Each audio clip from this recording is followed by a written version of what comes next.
Hey guys, welcome back with me again in this channel. On today's tutorial, I'm going to show you how you can uninstall Instabridge on your phone. So in here, the Instabridge apps is an app where you can see Wi-Fi maps in like near you or maybe in your town. And here, if you open the Instabridge, let's open it first.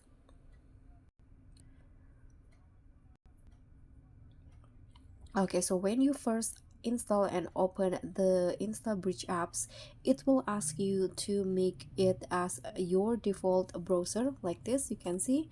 So when you do that, the Instabridge app will become your default browser. And these notifications or Instabridge will ask you more than once to make them as your default browser, so it's kind of annoying, and it probably why I want to uninstall it from my phone.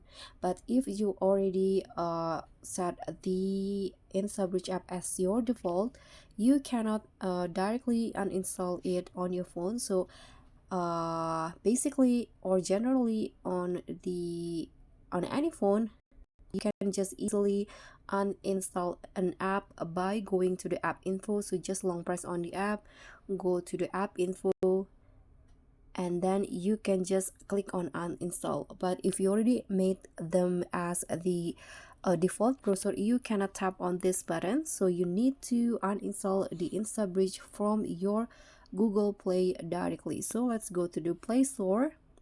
Then here, click on the search bar at the top and then just type in Instabridge.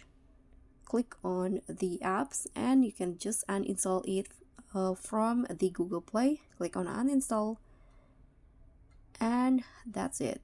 So that's basically all. Thank you so much for watching. Don't forget to like, comment, and subscribe. Also click on thanks. Bye.